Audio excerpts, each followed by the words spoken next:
Muy buenas noches, bienvenidos a un nuevo programa de Málaga en Blanco y Negro después de este parón que hemos tenido por la celebración del concurso oficial de agrupaciones de canto del carnaval. Ya estamos aquí de nuevo en nuestra cita de todos los lunes a las 11 de la noche con ustedes. Ya saben que tradicionalmente en el programa solimos dedicar uno al mes a hablar o del Málaga Club de Fútbol o de la historia de la Rosaleda. Hoy vamos a hablar de fútbol, pero desde una perspectiva a la que hasta ahora nunca habíamos hecho referencia, como es la historia del fútbol femenino. Una historia que se sigue escribiendo hoy en día, la historia del fútbol femenino en Málaga, pero que tiene un pasado más que glorioso que a lo mejor muchos de ustedes no conocen. Hoy no me acompaña José Enrique Sánchez, está disfrutando de un merecido descanso con su familia, pero me ha dejado muy bien acompañada con Dani Marín. Muy buenas noches. Hola, Elena, buenas noches. Es que estaba pensando yo en la de veces que hemos venido, que has venido tú aquí a hablar de fútbol, del Málaga, y que nunca hemos hablado del femenino. Es verdad. Bueno, José Enrique les culpamos que está de Semana Blanca. Sí, que la Angelito disfrute. le hemos dado semana libre en el colegio.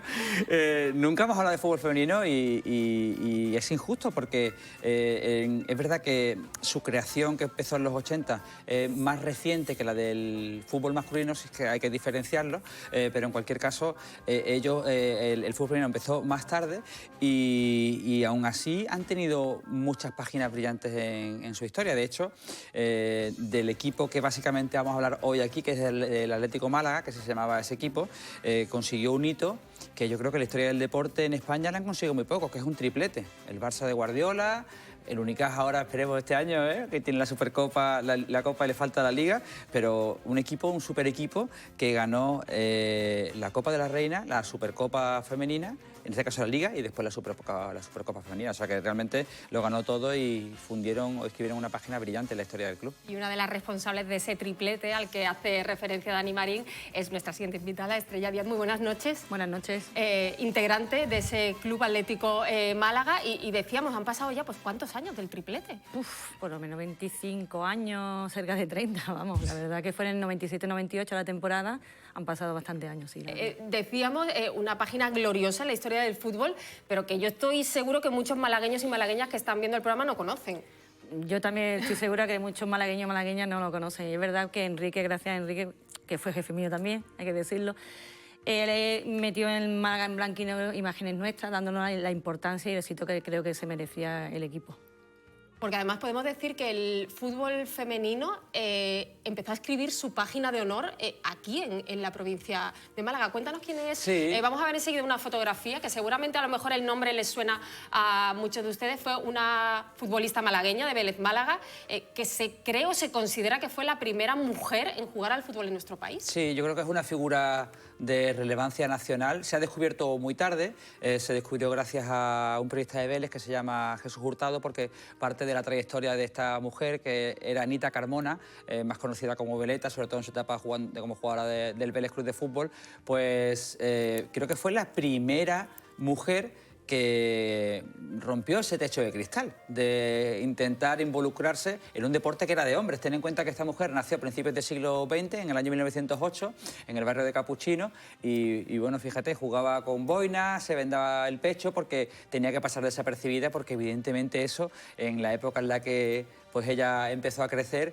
era completamente irreverente, estaba mal visto, era algo que no era habitual. Entonces, bueno, fue una luchadora, una persona pionera, valiente, que emancipó el rol de la mujer en el deporte y lo hizo en el peor contexto posible, a principios del siglo pasado. Sí, porque además sufrió mucho a lo largo de su vida, por eso precisamente que tú decías, Dani, claro, no había equipos de fútbol femeninos, tenía que jugar con hombres, pero tener una apariencia de hombre, y cuando se descubrió, pues bueno, fue objeto de unas reacciones muy duras. Sí, ella tuvo que incluso... Bueno, esta foto es muy curiosa, porque ahora que hablabas de carnavales antes, ella se la hizo en carnavales. Antiguamente hacerse una foto no era como ahora, ¿no?, que te haces un selfie y casi que no le damos el valor que tiene, pero entonces tenía mucho valor sentimental y también económico, era muy caro. Y ella fue a hacerse esa foto al estudio, aprovechando el carnaval, para decir que se había disfrazado, realmente se estaba transvestida, pero porque realmente ella aprovechó el carnaval y entonces por eso se hizo esa foto, que eran los colores del Sporting Club de Málaga, que era uno de los clubes importantes. Málaga tuvo en los principios de siglo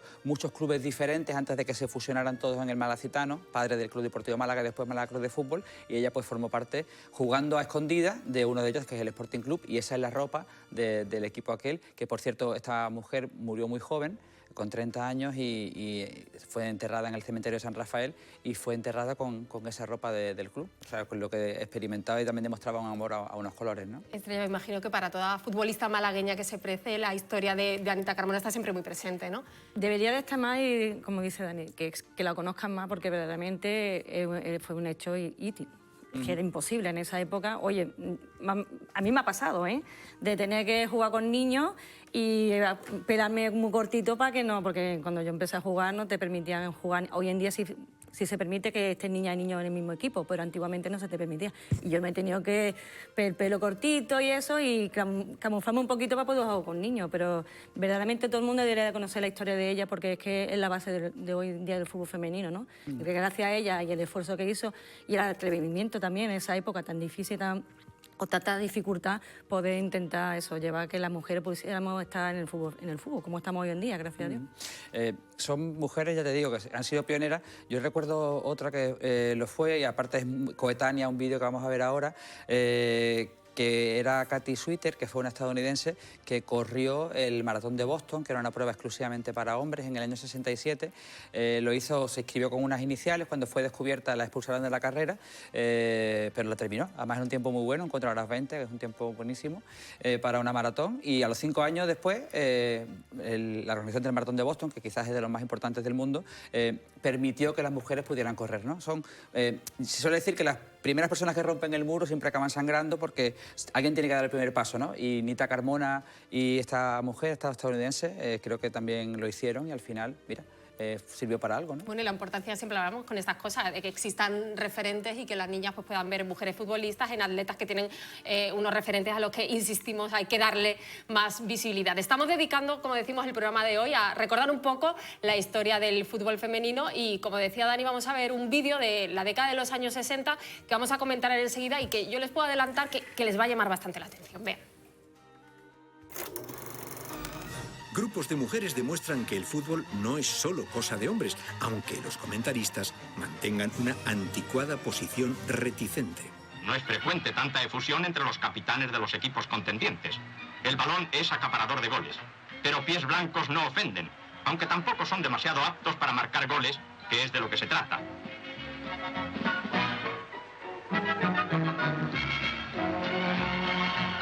Un detalle muy femenino. Táctica y técnica brillan por su ausencia, pero por su presencia refulgen Carmen, Pilar, Lucía, Isabel, Rosario y otras. La guardameta se arriesga. Como pronto va a terminar el partido, hay que aprovechar el tiempo para acicalarse. Bueno, aquí me van a permitir, y yo creo que Estrella va a estar completamente de acuerdo conmigo, tarjeta roja al comentarista. Totalmente. Práctica y técnica brillan por su ausencia. Sí, sí. O sea, impensable hoy en día. Y ya la referencia al final a que se acicalan las mujeres. Sí, ya menosprecio ya total. Pero bueno, también era la época que era.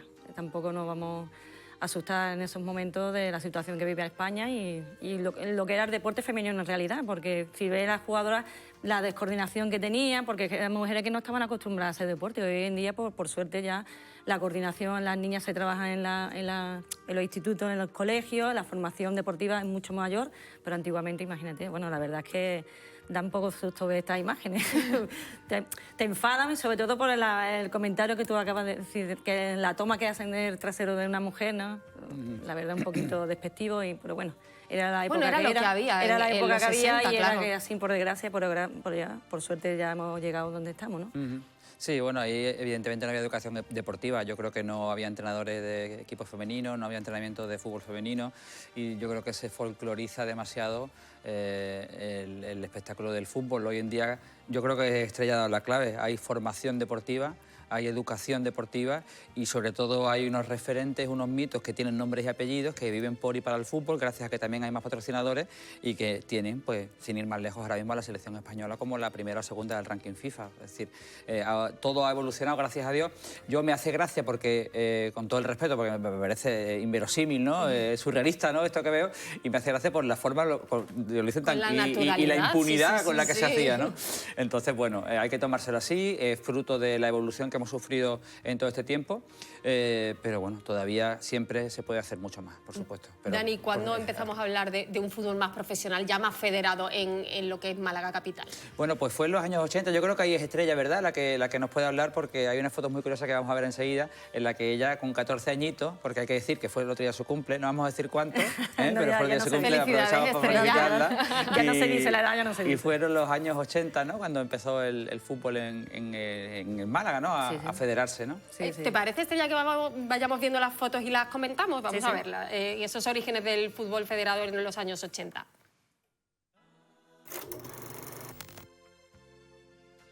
Sí, bueno, esto es un reportaje de una revista que yo hacía, La Bombonera, hablando un poco de eso de... Ahí la podéis ver a Estrella, Ahí estás tú, ¿no, claro, Estrella? sí, en la esa portera. foto.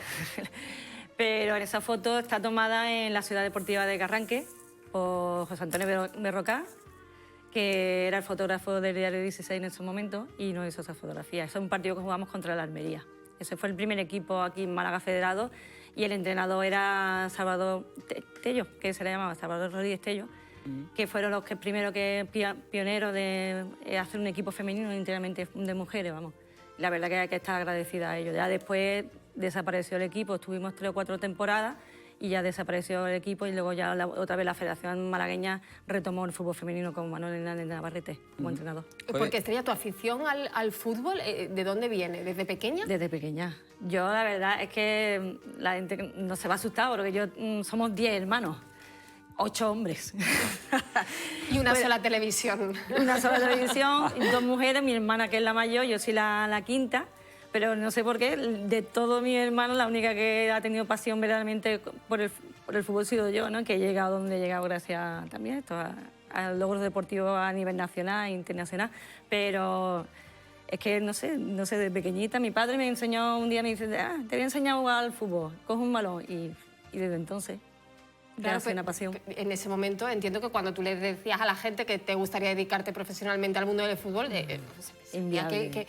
Hoy en día ya es difícil llegar a ser profesional porque, por suerte, también el nivel de exigencia es mucho mayor de las jugadoras, pero antiguamente, imagínate, es que era inviable. Yo estaba en la tienda, trabajaba y del trabajo me iba a la Rosaleda, bueno, el campo que estaba enfrente, que antiguamente se llamaba la Escuela Franco, y allí entrenábamos a partir de las 9 de la noche, las 10 de la noche. Y claro, eso era un sacrificio muy grande. Y luego cuando dejé Málaga, estas imágenes que son cuando me fui a Badajoz a jugar, que me fui con el Iris Puebla, que también fuimos campeonas de España, yo salía de la tienda a las 1:30 los sábados y me iba para Badajoz. Jugaba, dormía, jugaba y me venía para Málaga. Y cada 15 días luego tenía que ir a Madrid, a Barcelona, y ese es un sacrificio bastante. Eran 6 horas de coche lo que yo me metía. Mucha pasión. Bueno, es que... Y Badajoz con lo lejos que está, Estrella. Además, el pueblo que estaba... Que no es que fueras ahí a Armayate. El pueblo donde yo jugaba, que es Puebla de la Calzada, está a 4 kilómetros, 5 kilómetros de la frontera de Portugal. Es que... Pasión, pasión. Es tremendo. Ahí está, con ese equipo, ¿no?, que decía ahí. Y bueno, fueron los orígenes.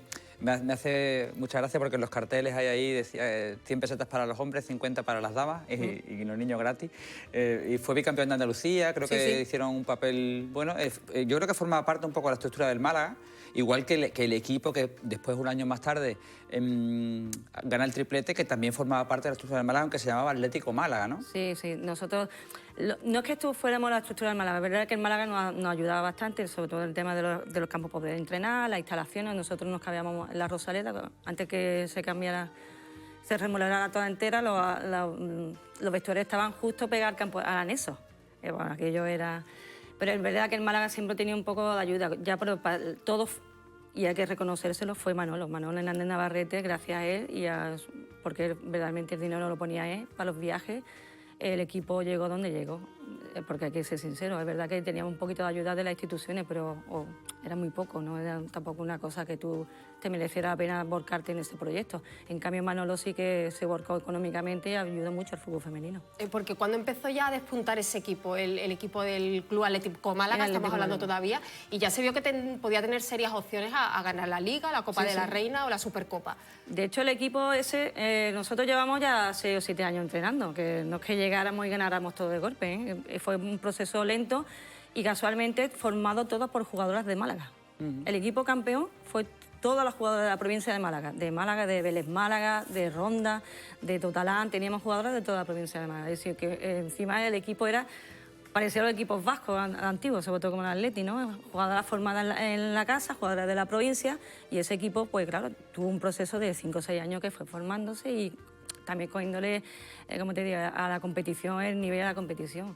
Y en el año 98 llegan a esa final de la Copa de la Reina, ¿no? Efectivamente, ya habían jugado antes, eran subcampeones, porque el proceso fue, si no me equivoco, campeones de liga, que había como un grupo, ¿no? Un grupo sur, después jugaste una fase final en Aranda de Duero, me parece, que ahora veremos imágenes, y después la Copa de la Reina, la final que fue en Lleida, como decíamos antes, fuera de micro, y después la Supercopa que enfrentaba, como se suele seguir haciendo, al campeón de liga y campeona de la Copa. ¿Qué ocurre? Que como había ganado Liga y Copa, pues tuvieron que jugar con el Laguna, que era el subcampeón la subcampeona de la Copa de la Reina. Y sí, fue ahí, la verdad que fue una temporada muy buena. Coincidió además, que igual eso le restó un poco de protagonismo, con el ascenso del Málaga el año del Terrassa, de Segunda División B, que eso fue...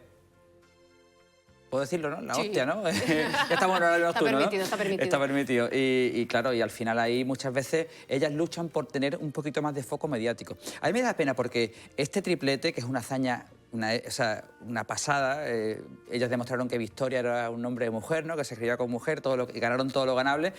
Si esto hubiera pasado en esta época, hubiera tenido una repercusión brutal, porque aparte había jugadoras con el permiso de Estrella, de Isaac Herrero y demás, que yo creo que serían ahora mismo estrellas nacionales y mundiales, que eran Ausi Jiménez y Alicia Fuentes, que eran dos futbolistas que después han ganado muchos títulos con muchos clubes y que fueron además internacionales en ese mismo año, porque ese año, el 97, fue la primera vez que la selección española femenina jugó una fase final de una Eurocopa. Y fueron estas dos jugadoras que eran jugadoras del Atlético Málaga, Estrella, Ausi y Alicia. Claro, pero vosotros en el año 97-98 os tocó ir abriendo camino para lo que bueno, pues tuvimos el año pasado con la consecución de ese Mundial de Fútbol. Y lo que decía Dani también, si a eso se le junta que el Málaga asciende de Segunda B a Segunda, pues ya la foto del periódico estaba claro que no iba a ser para vosotras. Era así.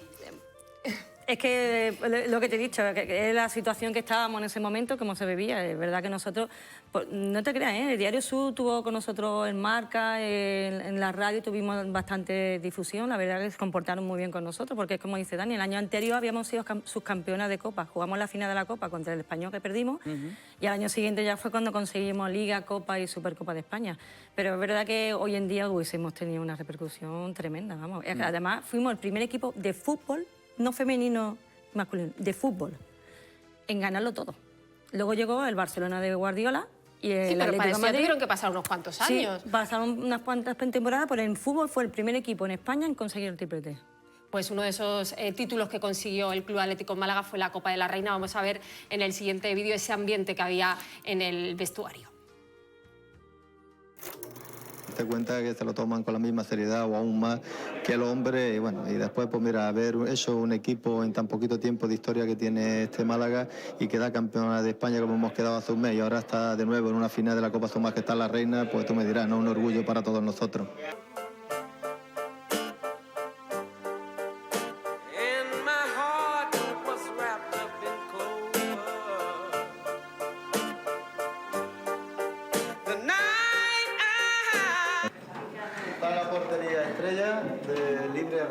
Marcadora Belén y María José, carrilero Vicky y Peña, de pivo Raquel, interior izquierda Sonia, interior derecha Vicky y en punta Ofi.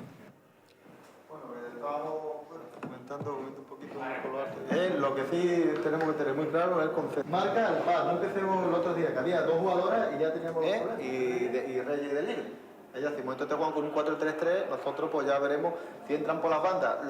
Las dos que ellos asusen por las bandas, pues la cogerían en este caso, hacer un campo ancho, nosotros vamos a jugar en zona, Vicky y Peña, como si ellos no echan el 4-3-3 no les importa, en vez de estar más atrás, entonces los dos, vamos a estar pendientes de Reyes de momento en esto porque nos pueden sorprender igual de salida, igual de salida nos sorprende con el 4-3-3, entonces ahí es donde me estáis llevando un poquito, ¿no? Raquel y Isa, que no nos coja estos minutos tontos de colocación que siempre nos pasa.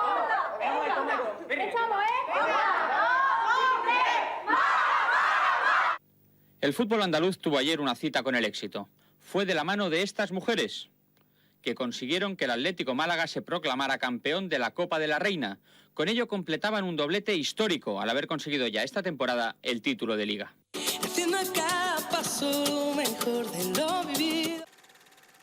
Bueno, pues veíamos esos instantes previos en el vestuario que comenzara el partido que finalmente ganó el Club Atlético Málaga. Estrella Díaz, viendo esas imágenes, ¿qué recuerdos te vienen a la cabeza? Mucha emoción, muchísima emoción, porque además los nervios en la situación... La verdad que no jugábamos mucho, también deja la ciudad de Málaga en un pabellón harto, ¿no? Que también una se siente muy malagueña, ¿no? Y le gusta ir hablando bien de Málaga por todos lados y encima demostrando que aquí también se hacen las cosas bien, ¿no? La verdad que estábamos muy nerviosas. Yo siempre he estado nerviosa, lo que pasa es que yo a mis compañeras nunca se lo decía, porque si la portera se pone nerviosa ya el resto se ponían de los nervios, pero la verdad que aquellos momentos es muy bonito. Muy bueno, no te marcaron ningún gol en esa final, ¿no? Se lo prometí a Hurtado. ¿A Jesús Hurtado? A Jesús Hurtado, porque me entrevistó y le digo, bueno, te voy a hacer una promesa, te voy a decir que no voy a encajar ni un gol. Bueno, acertó la victoria, Dani, fue incontestable por parte del Club Atlético Málaga. Marcó un hat-trick Auxi. Bueno, yo estaba pensando, y no te marcaron ni en la final de la Copa de la Reina, ni en la final de la Liga, que le ganaste 2-0 al Español, y en la Supercopa, allí no sé cuánto, no me acuerdo cuánto quedasteis, pero en la vuelta que se jugó en el Aneso, que ahora vamos a ver imágenes que son buenísimas, también a 0, o sea que estuviste ahí... Sí. La verdad, en Pamplona, cuando el partido de ida no pude ir por el tema laboral. ¿Por eso le marcaron? Por eso le marcaron. Claro. Que se tuvo que... No, hombre, no, que broma, no sé quién sería tu suplente, pero seguro que lo haría también muy bien. Se tuvo que poner Isa de portera. No me digas. Sí, porque no había sé si ni portera Vicky... suplente, Sí, claro, ¿no? porque Vicky no estaba con nosotros. No, creo que fue Isa la que estaba de portera. Y no, es verdad, portería 0. 0, ya es difícil, ¿eh? Bueno. Esa temporada es que encajamos muy pocos goles en el campeonato, porque tú, como comentaba, se hacía por territorio, andaluz, Cataluña, País Vasco, y luego los campeones de grupo, se hacía como una Final Four, como en el baloncesto. Y nosotros encajamos aquella temporada 4 o 5 goles nada más. Ganasteis esa Copa de la Reina y cuando llegasteis a Málaga te iba a preguntar, ¿hubo recibimiento? ¿No lo hubo? Poco, muy poco, ¿no? Familiares, poco más. Lo que he comentado antes de la Raínsa, que era un jugador que estaba en el Málaga, que no sé por qué, pues estaba allí cuando llegamos nosotros, pero muy poco, la verdad, porque es que coincidimos con el ascenso del Málaga, tampoco nosotros. ¿Pero algunos del Frente Bocadón sí que fueron a ver algunos partidos? Siempre, siempre. Eso Lo digo que... siempre porque ellos estuvieron en la final de la Liga, en Lleida estuvieron siempre con nosotras, siempre. Ellos han sido muy seguidores nuestros. Porque ¿qué media de asistencia podría haber en los estadios en partidos como este, finales de la Copa de la Reina? ¿De cuántas personas podíamos hablar, Estrella? Muy pocas, 300, 400, y yo te estoy diciendo que es muy harto. En cambio, en la Supercopa aquí en Málaga, que se jugó en el Aneso, estaba lleno. Eso iba a decir, que hay imágenes que si quieres las podemos ver porque se ve el Aneso, una apariencia bastante poco usual del campo Aneso a la Rosaleda. Pues vamos a ver imágenes de ese otro nuevo triunfo del Club Atlético Málaga, en este caso de la Supercopa, de la final.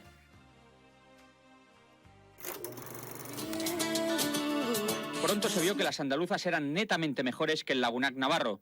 Solo 8 minutos necesitó Auxi Jiménez para iniciar su particular festival con este impecable remate de cabeza.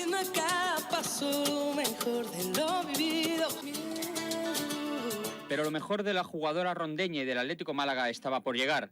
En el minuto 40, Auxi dibujaba con la pelota una parábola perfecta, cuyo destino fue la red y el 2-0. Con el que se llegó al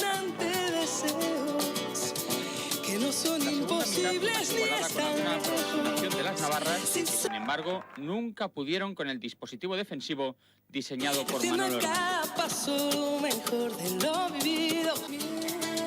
Con el éxito ya muy cerca, el Atlético Málaga redondeó el trabajo con Dolfo Alicia en el minuto 90, quien con un libre directo marcaba el 3-0.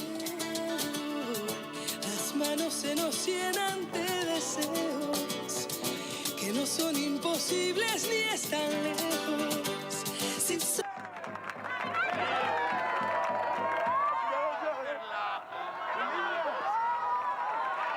Faltaba que Auxi bajara el telón del encuentro con este gol de penalti con el que completaba su hat-trick. Un día de gloria para ella y para el Atlético Málaga, que reclama la importancia del doblete conseguido esta temporada. Somos, y aunque quede un poco feo decirlo, creo que somos los mejores de España con diferencia.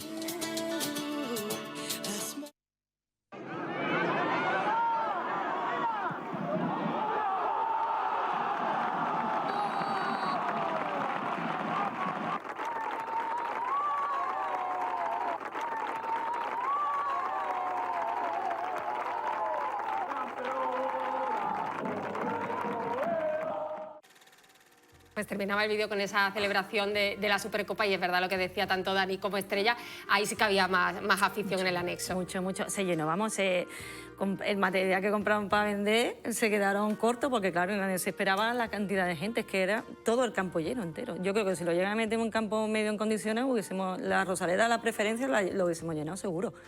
Sí, bueno, la verdad que cuando hemos dicho eso, se han visto las gradas, le han puesto una serie de gradas en eso, no, eran las imágenes de después de la final de la Supercopa y la verdad que una pasada y estaba ahí Estrella también, ahí Mozuela con su peladillo, ¿verdad? Pelado taza. Pelado taza. No, Segunda capitana del equipo nos ha bonito, dicho, mientras veíamos el vídeo que era. Sí, además en esta época tuve la suerte que me llamó también la selección española, pero ahí duré poco porque también había malos rollos ahí y yo para esas cosas verdaderamente abandoné la concentración de la selección porque también en esos momentos también se vivían situaciones poco agradables con las jugadoras y los seleccionadores. Yeah. Así que, pero borrando ese borrón, como yo digo, la verdad que esa época fue magnífica para el fútbol femenino, sobre todo para Málaga y el andaluz.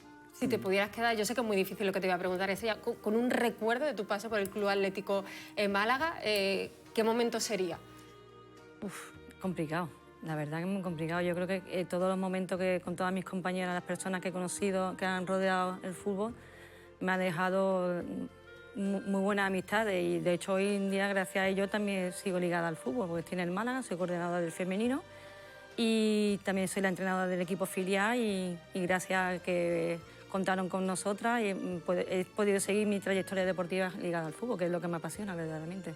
Pues Estrella Díaz, nos quedamos ya sin tiempo. Yo continuaría otro programa más hablando de fútbol femenino. Le tenemos que decir a José Enrique que la tenemos que volver a traer próximamente porque nos han quedado muchas preguntas en el aire y tenemos que seguir un poco desgranando la historia del Club Atlético Málaga, que ahora es Málaga Club de Fútbol Femenino. Estamos, sí. La verdad que esa nomenclatura. Ella nos absorbió en su momento y ahora estamos en la segunda red y hay que decir que el Málaga sí que está apostando por el equipo femenino. José María, hay que decirlo, que ha apostado por el equipo femenino, siempre está predispuesto a ayudarnos y desde el club hay que estar agradecida hoy en día a ellos.